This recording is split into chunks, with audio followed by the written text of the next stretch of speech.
안녕하세요 여러분, 반갑습니다. 송탄부교회 주일학교 3분 말씀 시간입니다. 자, 오늘은 강도사님과 함께 예수님의 전도하시는 모습을 통하여서 전도에 대한 말씀을 한번 생각해 보려고 합니다. 예수님께서 마귀에게 시험을 받으신 이후에 갈릴리라는 지방의 여러 고을들을, 마을들을 돌아다니시면서 말씀을 전파하셨습니다. 간단하게 얘기하면 전도하셨습니다. 자, 예수님께서 하신 전도의 모습을 통해서 우리는 어떻게 전도해야 되느냐, 그 내용을 오늘 한번 살펴보려고 하는 거예요. 여러분, 전도는 하나님께서 가장 기뻐하시는 일 중에 하나입니다. 왜냐하면 죽었던 영혼을 다시 살리는, 하나님의 백성으로 다시 돌아오게 만드는 귀한 일이기 때문에 그렇습니다. 자, 그렇다면 예수님께서 어떻게 전도를 하셨느냐? 자, 예수님의 전도에 있어서 가장 중요한 부분은요, 14절에 나오는데 성령의 권능으로 전도하셨다라는 겁니다. 자, 전도는요, 여러분, 성령 하나님의 권능, 성령 하나님의 능력을 힘입어서 해야 되는 겁니다. 내가 하는 거지만 내가 성령 하나님께 붙들려서 성령 하나님께 이용당하면서 하는 거예요. 자, 그러면 어떻게 성령 하나님께 이용당할 수 있을까요? 우리 주일에 성경학교 시간에 배웠죠? 하나님 말씀을 배우고 그 말씀을 살도록 기도하고 그 말씀대로 살기 위해 노력할 때 우리가 성령 하나님의 능력을 힘입어서 전도할 수 있습니다.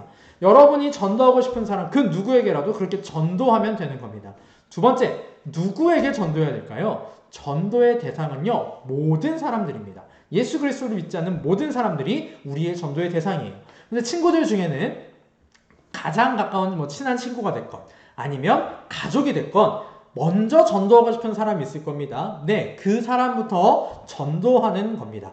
어떻게 전도할까요? 그 방법은요, 성령의 권능을 힘입어서, 자, 방법입니다. 이제 하나님의 말씀으로 전도하는 겁니다. 예수님께서 그렇게 전도하셨습니다. 자, 그럼 하나님의 말씀을 전도할 때 우리는 무엇을 전해야 될까요? 네, 그렇게 어렵지 않습니다. 우리가 알고 있는 하나님의 말씀, 복음을 전하는 거예요.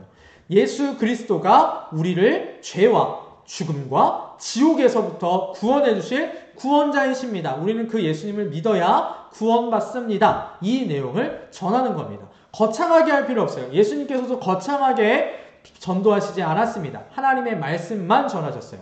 우리가 하나님의 말씀을 전하면 성령 하나님께서 그 사람의 마음을 움직이셔서 예수 그리스도를 믿게 해 주실 겁니다. 자, 마지막으로 그러면 우리는 언제, 어디서 전도해야 되냐라는 겁니다. 전도는요, 항상 모든 곳에서 해야 합니다. 성경 말씀은 이런 말씀이 있습니다. 때를 얻든지 못 얻든지 말씀을 전파하기를 힘쓰라 라고 하나님께서 말씀해 주셨어요. 네, 복음을 전하기 쉬운 때든 어려운 때든 우리는 열심히 말씀을 증거해야 됩니다. 어디서든지 해야 돼요. 집에서도, 학교에서도, 친구들과 노는 놀이터도 괜찮습니다. 학원도 괜찮아요. 어디서든 우리는 내가 전도할 대상이라고 생각이 되면 하나님의 말씀을 전파하는 겁니다. 그리고 전도할 때는 꼭 기도하면서 성령 하나님의 도우심을 구해야겠죠. 자, 오늘 성경 말씀 여기까지 하도록 하겠습니다. 여러분, 성령 하나님의 능력을 힘입어서 하나님의 말씀을 통하여 하나님이 가장 기뻐하시는 그 전도를 힘써하는 우리 주일학교 친구들 되기를 간절히 바랍니다. 오늘 성경 말씀 여기까지 하도록 하겠습니다. 여러분,